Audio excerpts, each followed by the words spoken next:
Hi, everyone. Welcome to Grand Rounds this morning. It's my pleasure to introduce our speaker for today, Dr. Christina Chambers. Dr. Chambers received her MPH in Public Health Epidemiology from San Diego State University and completed her PhD in Epidemiology at the University of California, San Diego. She currently serves as professor in the School of Medicine at UC San Diego.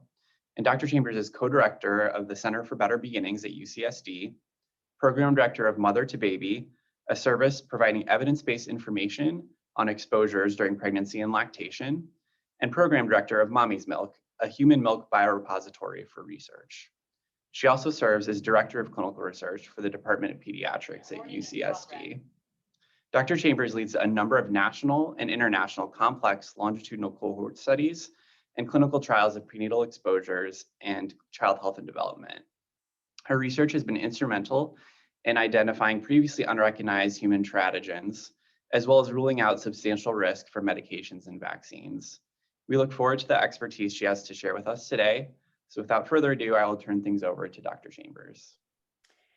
Thank you so much, Nick, and appreciate the organizers for pulling this together. I wish I could be in person in Pittsburgh, but maybe next year. So I'm going to share my screen and make sure we can all see. Hopefully that's visible to everyone. As the introduction indicated, I'm going to focus today on talking about our risk counseling service, MotherToBaby, and the research component of it, and addressing issues related to the safety of exposures in pregnancy and lactation. Let's see if I can forward this. I can. Here's a disclosure slide. So for the talk today, which is going to be brief and quick, I'm going to be talking about how you might understand frequency and types of exposures that are common in pregnant and lactating women and may or may not be of concern, understanding principles that underlie how we identify human teratogens or exposures that may interfere with the normal development of the baby. Talk a little bit about resources available to assess risk or safety of pregnancy or lactation exposures, and then hopefully through this you'll have some idea of how you recognize limitations in available data and strategies for interpretation. So in San Diego, every day about 65 babies are born, probably pretty similar in Pittsburgh. And out of those 65, on average, 2 are going to have a major birth defect. And on average, for one of those babies, the pediatrician is going to be able to tell the parents why this baby has this birth defect. You know, it's a genetic disorder, a chromosomal anomaly, or maybe the mom is a poorly controlled diabetic. But for the other baby, the pediatrician geneticist is not going to be able to tell the parents why this happened. It's just part of the baseline risk of 3 to 5% of babies who are born with a major birth defect, and difficult to say if there was anything that could have been done to prevent it or what the recurrence risk might be. And that's the baby that we're interested in our program, is trying to figure out what it is that may have caused that. And certainly there can be genetic causes, but there can be environmental causes. And the environmental causes, from the standpoint of something that potentially could be avoidable, are of great interest because this certainly could help to prevent some birth defects and adverse pregnancy outcomes if we could discover what those are. Conversely, it's incredibly important, maybe more important, to identify those exposures that are likely not teratogenic, so that parents and families can feel comfortable with exposures that may be necessary or occurred inadvertently in pregnancy. So human data on risk or safety of prescription or non-prescription medications for use in pregnancy is incredibly important as one source of exposure. Medication use is quite common. I'm sure you know this, both prescription and over-the-counter.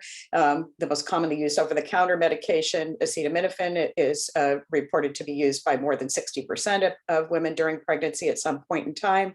And many prescription medications also involve exposures in early pregnancy, both because of an unintended exposure in an unrecognized pregnancy, with 50% of pregnancies unplanned, and intentional exposure for treatment for acute or chronic conditions where it's necessary. Vimla Schwartz at Pittsburgh published a couple of papers a few years ago where she indicated that 1 in 6 women in the US receives a prescription drug that could be teratogenic. So assuming that if 50% of pregnancies are unplanned, it's certainly possible that the potential exists for those exposures to continue into the early part of an unrecognized pregnancy. We do have limited understanding of the effects of most medications on the short and especially long-term health of babies and mothers.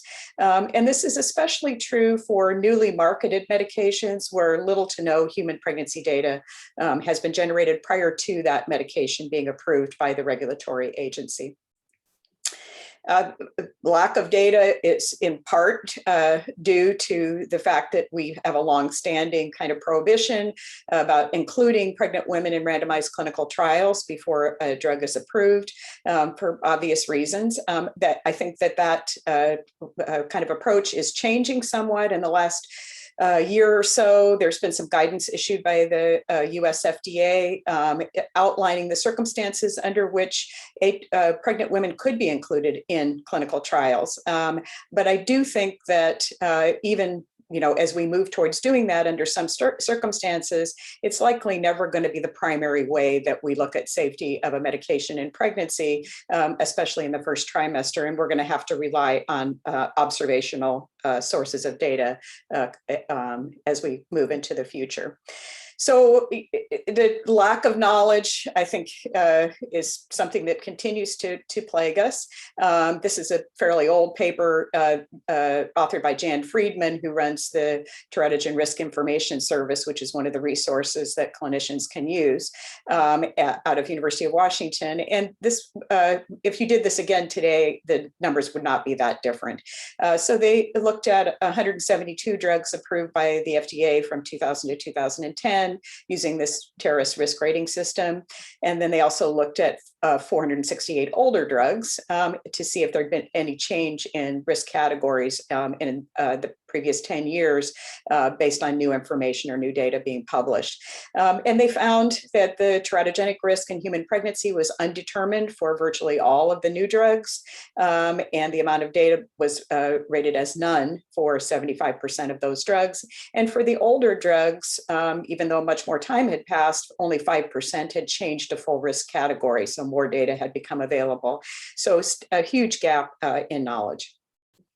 So there is a pretty short list of known human teratogens, and you're familiar with the kind of classic thalidomide, a rarely used medication, but associated with a very high risk of a characteristic pattern of malformations, including phocomelia.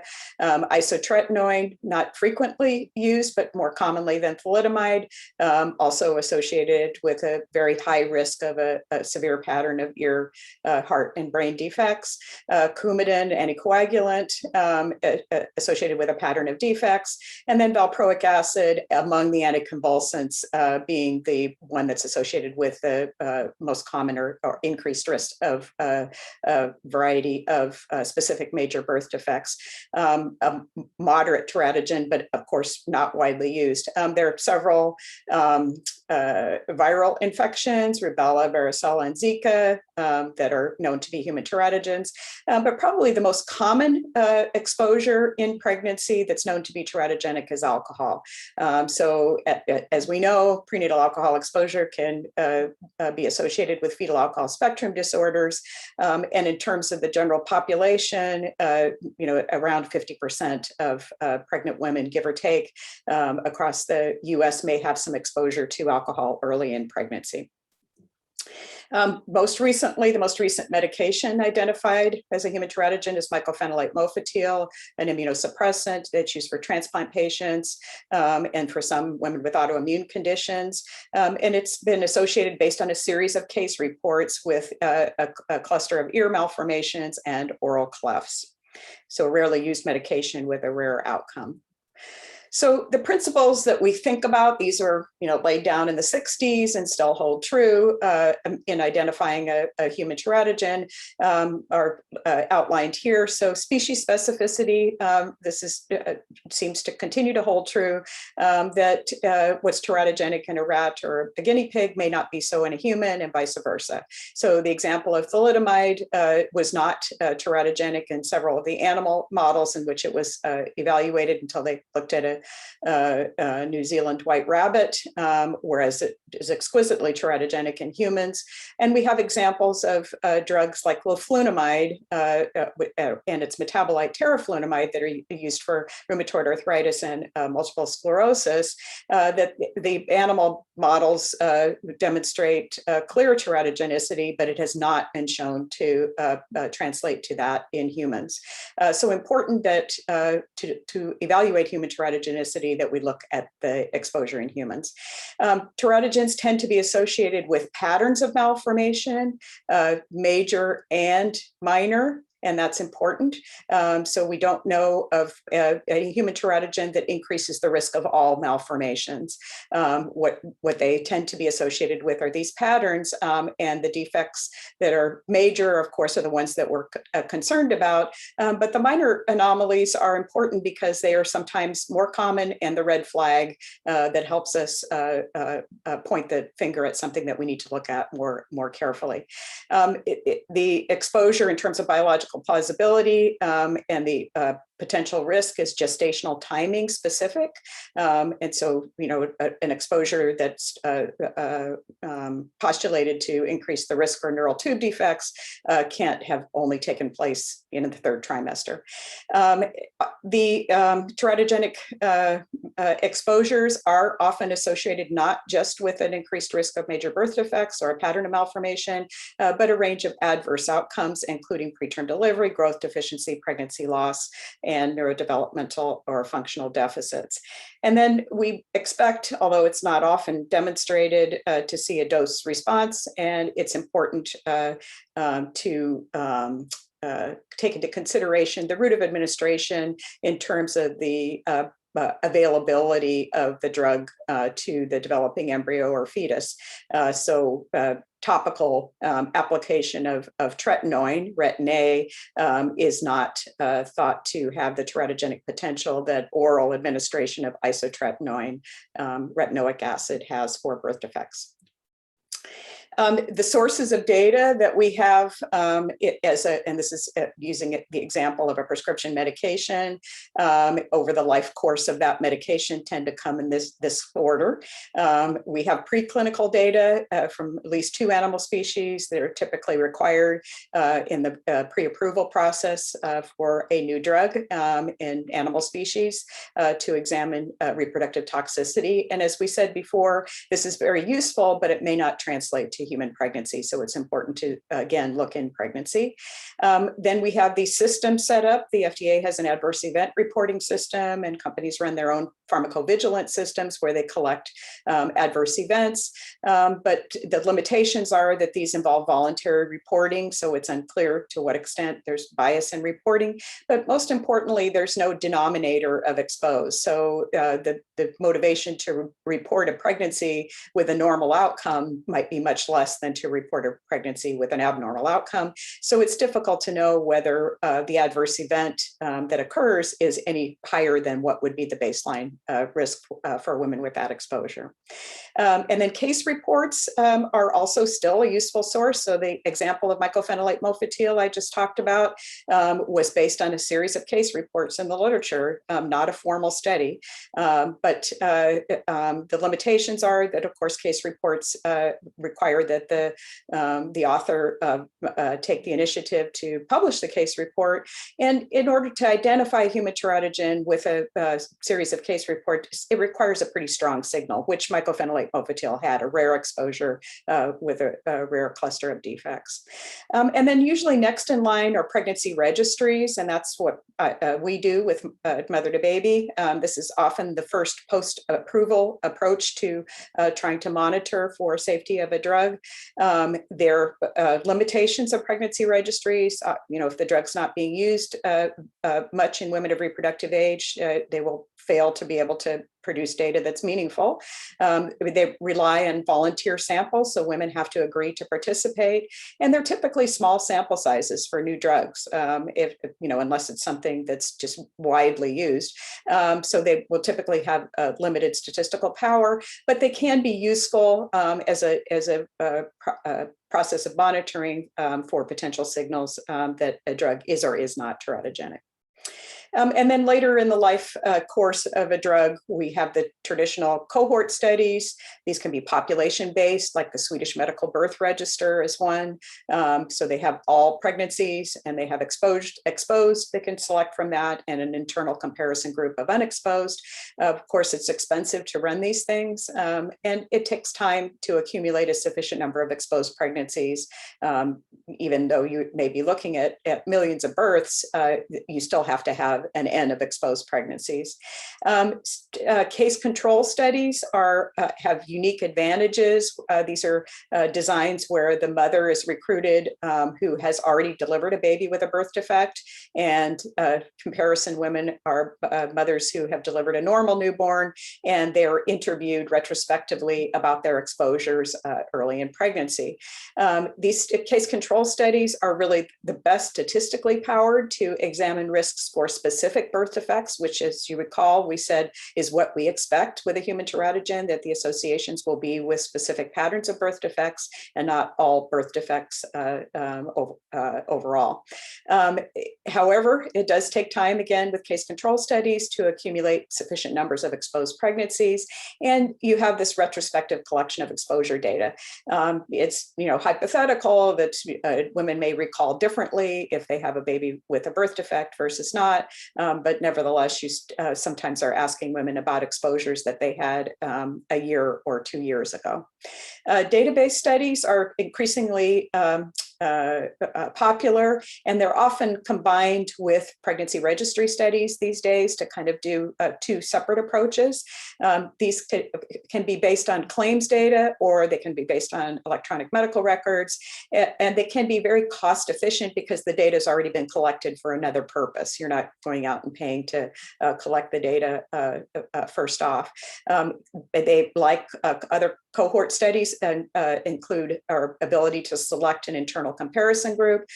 Importantly, they don't require that you consent the woman to participate in the study, so you don't worry about volunteer bias. But again, as with these other designs, it takes time to accumulate a sufficient number of exposed pregnancies. And database studies are I don't think, this is my opinion, are not the be-all, end-all, that there are some limitations. They are missing often important confounder information, like over-the-counter medications, alcohol, tobacco, illicit drugs, and use of folic acid supplements. So important to understand those limitations, but I think database studies are quite complementary to other sorts of study designs. Going back to pregnancy registries as a source of information that has a place in this schema, I'm going to talk a little bit more about those. Pregnancy registries that meet post-marketing commitments or requirements by the FDA are listed on the FDA website, and there are many of them. The FDA itself doesn't endorse any registry and doesn't run them themselves, but they do approve the protocols and the analytical plan for these. We run about half of the pregnancy registries that are listed on the FDA website. So a word about MotherToBaby. Nick mentioned this in the introduction. You may or may not be familiar with this resource, but MotherToBaby is a service that was established first in California, now is nationwide in the 1980s. And it's we have a sister network in Europe and South America, so it's a global enterprise. But MotherToBaby in the US is a service provided by the nonprofit organization of Teratology teratology information specialists. We don't use that word because nobody understands what teratology means, and Otis sounds like an elevator company. So the public-facing name is MotherToBaby. There are 14 sites located at universities and health departments across the country. They're funded by state and federal sources, HRSA in particular. And they're staffed by genetic counselors, pharmacists, physicians, nurses, and health educators. And each one of the services in the network provides individualized evidence-based information. So it's non-directive, it's just information at no cost to women healthcare providers and the public about exposures they may have had already in pregnancy or lactation, or they are anticipating. And these are the services are provided through a distributed systems via telephone, email, text, and live chat in English or Spanish, wherever you reside in the US. There's an educational component to MotherToBaby activity. So we produce several hundred fact sheets in English and Spanish about exposures and about underlying conditions. And these are available to anyone on the website or print versions. And through the portal on the website or devices, women or providers can contact us, gain access to fact sheets, or learn about studies.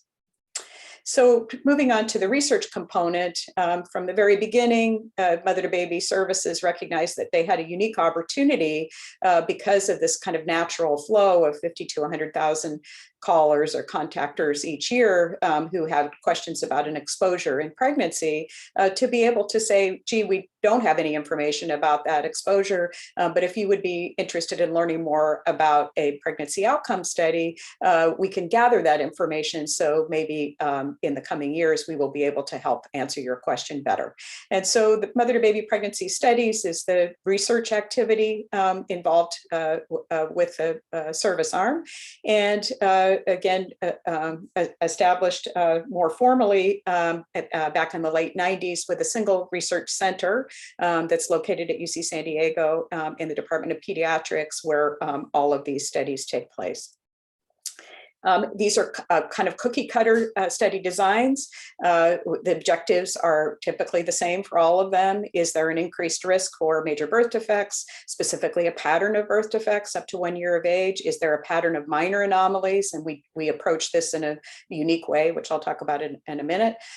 Is there an increased risk for spontaneous abortion, stillbirth, preterm delivery, growth deficiency, postnatal growth deficiency, serious infections, hospitalizations, or malignancies, and some studies we look at neurodevelopmental deficits. So the design is a true cohort design for the MotherToBaby pregnancy registries. We recruit a cohort of women who have had the exposure of interest. If it's a medication for treating a disease, we recruit a disease match comparison group who hasn't had the exposure. And then we typically recruit a healthy comparison group of women who have neither the exposure nor the disease. Women are interviewed by telephone 3 times during pregnancy and once at the end of pregnancy, depending on how early they enroll.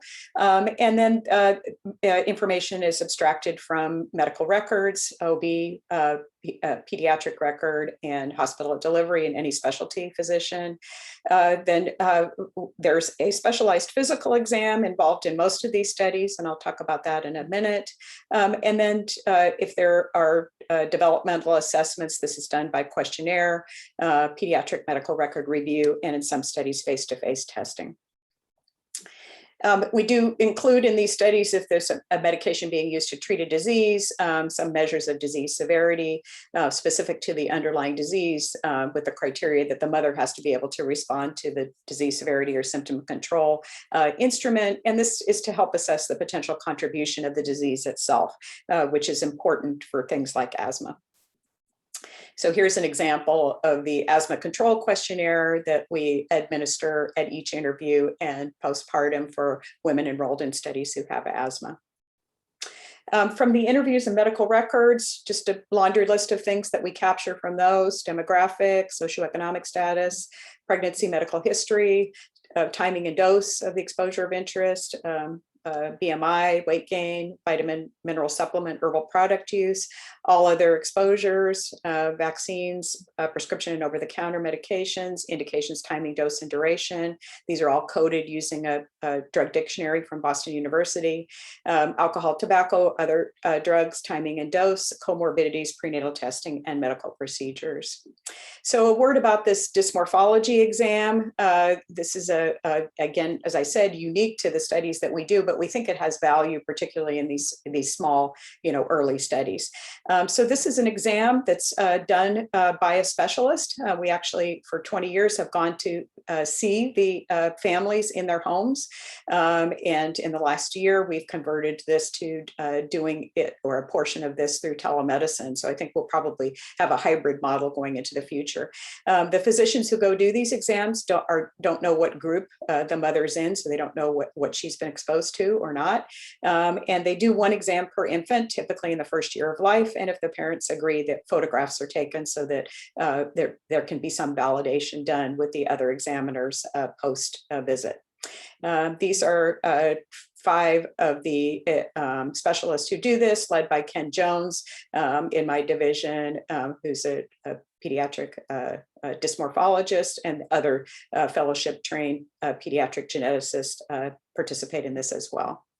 And this is just a checklist of the 130 or so minor anomalies. There's a couple of major ones on here, but these are primarily minor anomalies that they use in evaluating the children. And then they summarize at the end the things that they have identified, and then communicate the results of that to the parents. And if there's any further follow-up, they will follow up with the parent. And what they're looking at are really subtle differences that by definition do not have any medical or cosmetic significance for the child or the family. The only reason for looking at these subtle differences is to identify if in fact there is a cluster of specific differences that occurs only in the exposed patients or kids whose mothers had the exposure, but doesn't occur in the other groups. Then that is the red flag that says, gee, this may be related to the drug, and maybe it's a marker for something more concerning that would need further follow-up. So for example, with the fetal alcohol syndrome, the characteristic pattern of malformation that's typically seen is minor craniofacial features, and the major birth defect is occult, so an effect on brain development. So this pattern of minor anomalies is sometimes the way that a teratogenic drug is first identified. We do a pretty good job in these studies in retaining women. So once we get them to enroll, it's a challenge to get them to enroll, but once we do, we have low loss to follow-up rates. And we think this is because we engage with the mom. She gets feedback from the physical exam and developmental screening questionnaires or testing, has offer of consultation with a dysmorphologist pediatrician or the neuropsychologist on the study, and they get study publications. So I'm going to give you a few brief examples here, one old one and a couple of more recent ones. One of the older ones was a study on carbamazepine that we did with a very small sample. So here's an anticonvulsant that had been on the market for many years, but had not been identified as a human teratogen. And based on doing this physical exam, some craniofacial anomalies were identified in 11% of children with prenatal exposure. And about 26% had fingernail hypoplasia. So some similar minor anomalies as are seen with some of the other anticonvulsants, and a pattern of minor anomalies that was not seen in the unexposed. And so this led to identification of a pattern of minor anomalies with prenatal exposure. And subsequently, there were several studies, and it's now well accepted that carbamazepine is associated with an increased risk for some major birth defects, including neural tube defects. Second example, more recent one, is a pregnancy registry we completed for Adalimumab. So a monoclonal antibody that's used for Crohn's disease, rheumatoid arthritis, psoriasis. So this was a post-marketing commitment pregnancy registry that we conducted. And as you can see in the table here, we recruited about 247 women who had adalimumab exposure, at least in the first trimester, and some continued throughout, 111 in the disease matched comparison group, and 202 in the healthy unexposed comparison group. And looking at major birth defects, you can see highlighted in the box, the adjusted odds ratio was 1.1 with a confidence interval that included 1, and no specific pattern was identified in infants whose mothers had taken adalimumab. For minor birth defects, 173 of the adalimumab group received the exam, 89 in the disease match group, and 154 in the healthy unexposed group. We did have 2 sets of 2 children who had the same 3 minor anomalies that were these 2 different patterns were not seen in either of the comparison groups, but the outcomes of those 4 pregnancies were otherwise unremarkable and children developing normally, so it was deemed to be likely due to chance. We also looked at spontaneous abortion and found no statistically significant increased risk, but adjusted hazard ratios that were well above 1. The numbers of events are so small that it's really hard to make something of this, but at least something maybe will require further follow-up. Spontaneous abortion is one of the most difficult outcomes to study. For preterm delivery, we found no increased risk with exposure to the drug, an adjusted hazard ratio of 0.82 with confidence interval that included 1. We did find a doubling of risk, 2.59 adjusted hazard ratio with a lower bound 1.22 in comparison to the healthy comparison group. And that's consistent with the literature in that the conditions the mother is being treated for, rheumatoid arthritis, Crohn's disease, are themselves associated with about a doubling of risk of preterm delivery. So not thought to be drug associated. So we concluded that there was no evidence overall of a drug associated increased risk for any of the outcomes studied in this, the range. And the findings are consistent and not contrary to other studies that have since appeared in the literature on adalimumab. And the results of the study led to a change in the content of the product label, so useful for clinicians. And then the last example is influenza vaccine, and I think it's relevant to today. This, in the throes of the pandemic 2009 H1N1 situation, seasonal flu vaccine had long been recommended in pregnancy for all pregnant women. Then when H1N1 came along, the recommendation was to get the vaccine monovalent or polyvalent with the H1N1 strain, but some concern that women would not take it, and if they did, that there would it would be important to have safety information. And here was a situation where, you know, capturing this information in claims data was problematic because so many people got the vaccine outside of their health system, so it wouldn't have appeared in the claims data. So we, with some funding from Department of Health and Human Services at the federal level, we were able to enroll about 1,000 women with or without influenza vaccine in each trimester and look at the range of outcomes. And we did not find any specific concerns with the H1N1 containing vaccine. We continued to follow through the 2013-14 season as new seasonal vaccines came out containing the H1N1 strain, and again, did not find any increased risk for the outcomes that we looked at. So this is just a list of many of the particular exposures that we've been following. Several of the pregnancy registries have been completed and published, and some are still ongoing. I wanted to say a word about the issue about exposures in lactation, which is often the, you know, the sort of poor relative that doesn't get the same attention that pregnancy exposures do, with a kind of, it seems to me silly thinking, but that, you know, if a woman is worried about taking a medication and she needs to take it, then stop breastfeeding, or if she, what women do alternatively, or say, I want to continue breastfeeding, so I won't take the medication. And, you know, neither outcome is probably the desirable one. And it's not rocket science to get the information. So what we did was establish about 6 years ago, Human Milk Research Biorepository to try to help address some of these questions. So it's at UC San Diego, but it's nationwide, US and Canada wide. And so the design of this is we consent women. They're recruited. Some of them are recruited after pregnancy, after participating in our pregnancy studies. Some come to us through social media, some through lactation consultants. We send them a kit and instructions. They collect a 50 milliliter milk sample up to a full expression, send it back overnight to us with the materials provided, and then the samples are aliquoted and stored. And the mothers consent to future uses of the milk for whatever purposes. They also provide data on demographics, health, and breastfeeding habits. They do a 14-day recall on all exposures day by day. They complete an infant adverse reaction checklist. They do some online stress, anxiety, and depression questionnaires, food frequency, and then they agree to complete neurobehavioral questionnaires in the 12 to 36 months following. And they provide access to medical records on an annual basis. So we've collected samples. This is outdated information on the website. We have about 40,000 aliquots in the biobank now from all over the country and some other countries as well.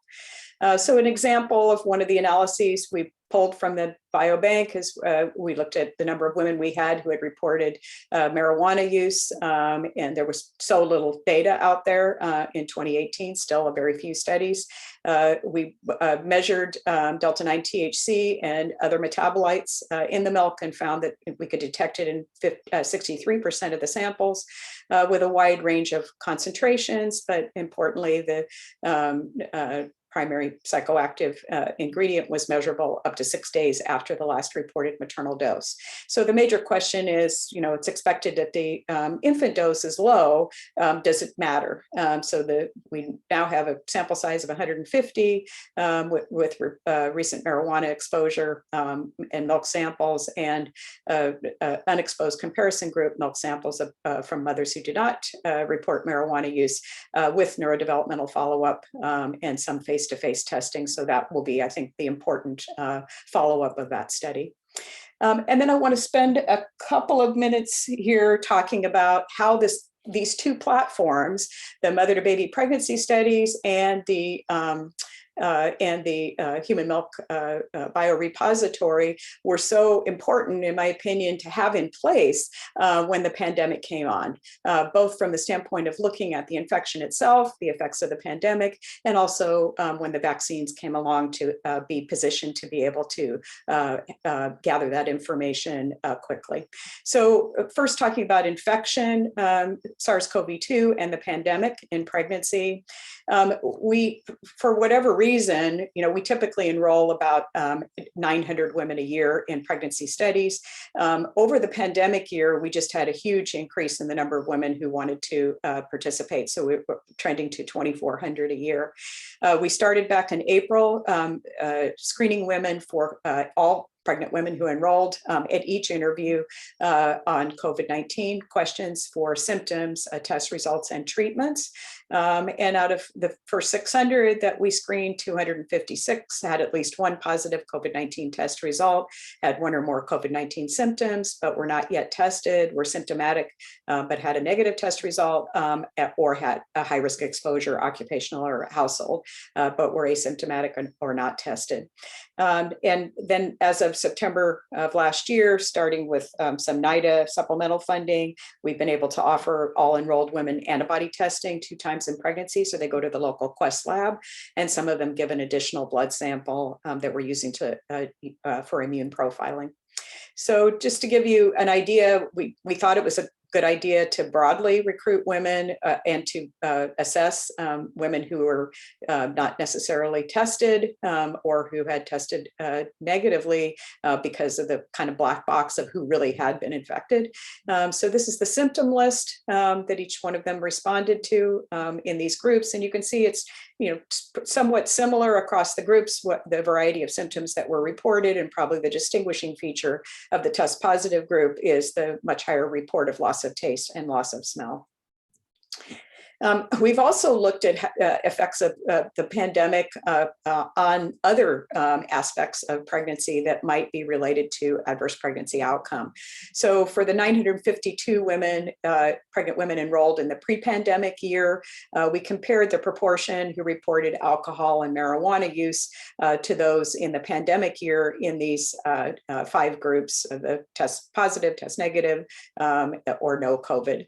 And you can see probably the most remarkable increase here is in the test negative group, where most women would not continue to consume any alcohol after recognition of pregnancy, but we saw a bump up in that group with 24% reporting alcohol use continued after recognition of pregnancy.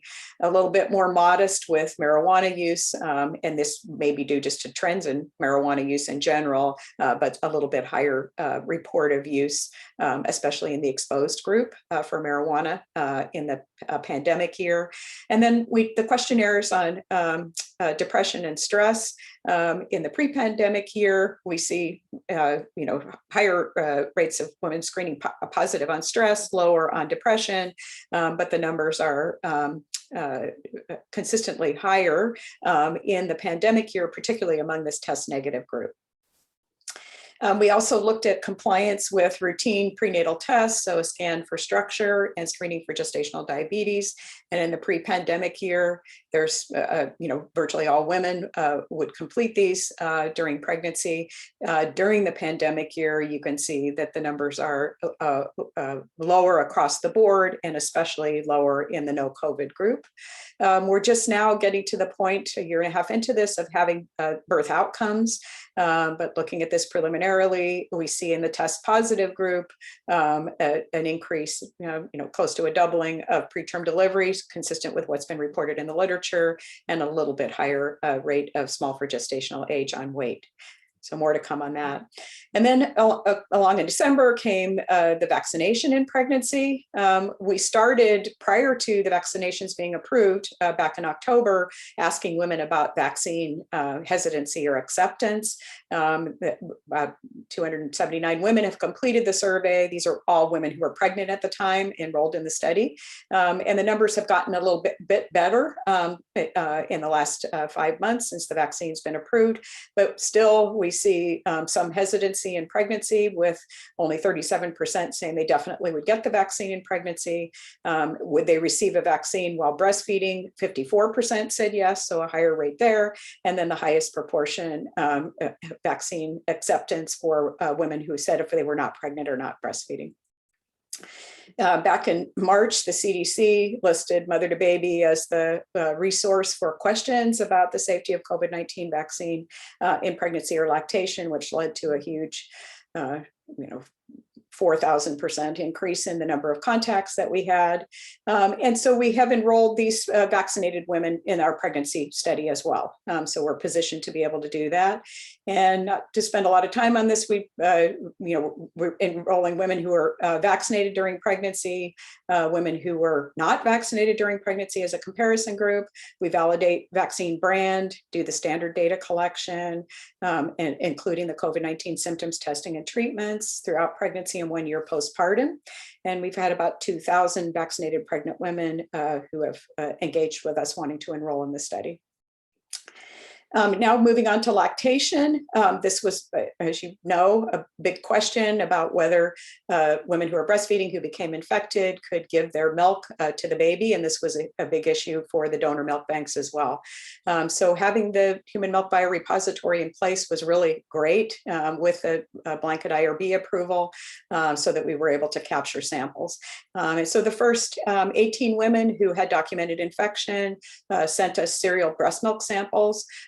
We worked with UCLA Pediatric Infectious Disease Group, Bryce Aldrovandi, and examined those samples for replication competent virus, and the replication competent virus was not detectable in any of those samples, and that led to a publication that I think provided some reassurance to both breastfeeding women and to the donor milk banks. We've since expanded that. This paper is under review with 110 women, 65 of whom had documented infection.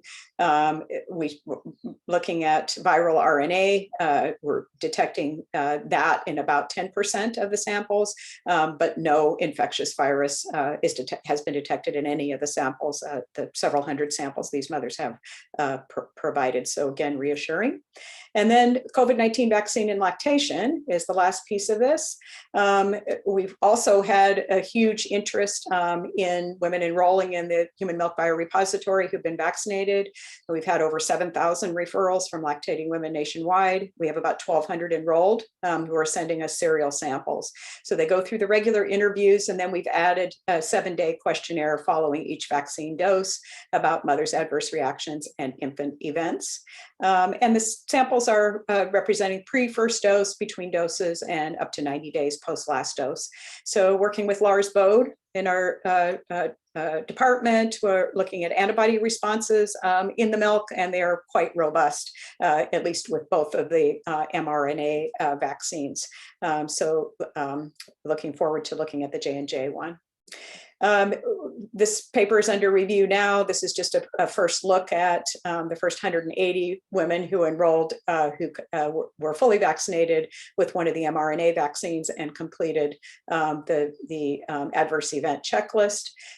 So you can see, if you look at the top row here, within 7 days of dose 1 of the Pfizer or Moderna brand, almost all women reported some symptoms. Looking at systemic symptoms, around half reported them within 7 days of dose 1 for both brands, and then a much higher proportion within 7 days of dose 2 for both brands, the highest for Moderna, so consistent with women who are not breastfeeding. We had asked additional questions about changes in milk supply, and we did find a low proportion of women who said that they had a reduction in milk supply, around 10%, with a higher proportion after the second dose of Moderna, about 23%. Importantly, in all cases, mothers reported that milk supply returned to normal within 72 hours after the vaccination. And a few women reported a change in milk color, always to a blue-green. And we've heard this from other countries as well. Who knows what that means, but continuing to ask that question. And then in terms of the infant checklist, these are the questions that were asked if the mother noticed any of these things in the 7 days following each dose. And you can see that there was low frequency of any of these adverse events. Maybe drowsiness occurred a little bit more in the Moderna second dose. The most common reported infant event was irritability, equally common in Pfizer and Moderna following the second dose, and poor sleep. None of these were deemed to be serious adverse events, and no additional serious adverse events were reported by the mothers for their children. So all reassuring in terms of the vaccine and lactation. So I want to end here by giving you some resources that we use through the counseling service. There are plenty of others out there that are equally as valuable, but these are ones that we have been using for many years, and our colleagues who manage these are actually active members of the MotherToBaby network. So Tony Sciali, who runs Reprotox, it's a one-man shop, but he does an excellent job of putting together a resource that can be used by clinicians with a short quick take, he calls it, at the beginning of each agent summary, and then a longer and referenced description of what the summary of the data is. At the Terrace program I mentioned before, led by Jan Friedman at University of Washington, is led by a board of experts who review the data on a periodic basis and update the summaries. And this is has more limited number of exposures in the Terrace database, but has a really comprehensive view of what the data says and provides a risk assessment. Briggs, Drugs in Pregnancy and Lactation, has long been a major resource and now is available in e-form, and now is being led by Alicia Fornash from Missouri, who's a pharmacist who does an excellent job with this. And this is extremely useful, particularly for lactation. And then our primary source for lactation data is LactMed from the Library of Medicine, that's run by Phil Anderson and Jason Sabaron, both at UCSD. So we're lucky to have those experts in the field in our backyard. So I will end there. And this is actually what it looks like today in San Diego. And happy to answer any questions or take comments. Let's see if I can stop screen sharing. Okay. Dr. Chambers, thank you so much for that really incredible talk, not only kind of providing an overview of the thought process for teratogens and how we go about evaluating them, but also these really, I think, concrete resources that we can all employ in our practice. So super grateful for that. We do have a couple of questions. And so the first question is from Dr. Southpaul, and it's, how do you assess for environmental exposure, like place of residence, in terms of impacting pregnancy? That's a fantastic question, and it speaks to the issue of, when we talk about teratogenic exposures, they're not always something that you put in your mouth or inject in your arm. It's absolutely can be something in the environment. We do have place of residence, and we could geocode home address. And there have been some ancillary studies that students and fellows have done with us where they actually have looked at that. It's being done now in looking at this whole COVID issue because it's not only exposure to the virus based on a test, but what was the circulating virus level at that time in your location. So geographic area of residence and time is becoming an important component of those studies. We do, and this is a separate but complementary approach to this. We do have a database that we've developed in the state of California where we bring in all hospital discharge data for every birth and linked to vital statistics. And then that is all census tract identified. And so with that, what we're doing is bringing in publicly available environmental data to link to it. So traffic patterns, air quality, water quality over time, and by that specific geographic region, just for that particular reason, to try to be able to bring in environmental factors that may contribute to adverse outcomes of pregnancy that aren't typically measured on the individual level. So I hope that answers your question. Yeah, that's really, really helpful. Next question we have is from Dr. Kazmersky. And so this question, so thank you for a great talk and an extremely important topic. Here at CHP, we've recently identified suboptimal counseling and screening by subspecialists related to teratogens in adolescents and young adults. And that was actually work from one of our child neurology fellows and one of my former co-residents, Laura Kirkpatrick. But can you highlight any best practices or systems level interventions that may improve our ability as pediatricians to counsel our patients about their reproductive goals and their exposure risks to prevent these outcomes? This is so near and dear to my heart. I think it's a really, really, really important question. And you guys who deal in adolescent medicine are all about transition care. And how do you take a kid with a complex disorder and get them independent and into adult care and separate them from their parent? But so often, I think for many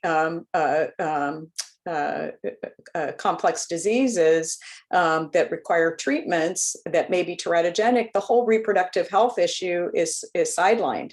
And it really is incredibly important. In talking with our pediatric rheumatologists, our pediatric neurologists, all of them recognize this and have patients that have become pregnant in adolescence.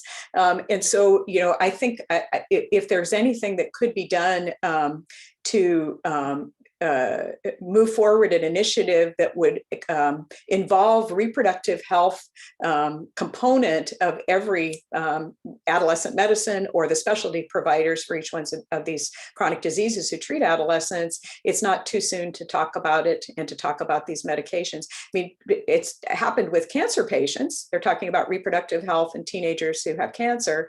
I think it absolutely needs to be discussed, and the risks that that may be associated, even though that child may not think in any way, shape, or form they're going to be pregnant in the next year or two, that they need to be aware of what the underlying disease, what role it plays in pregnancy, being able to get pregnant and pregnancy outcome, and the treatments. And it's a really important issue.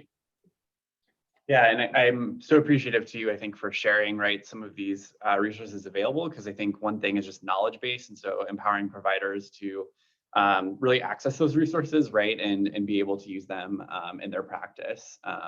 So seeing a lot of thank yous as well in our chat for this great discussion, but I want to be super respectful of time, and so I think we can go ahead and transition over to the meet and greet now. But again, thank you so much, Dr. Chambers. We're just really grateful for your expertise today. Thank you. And look forward to talking more. Thank you. Thanks, everyone.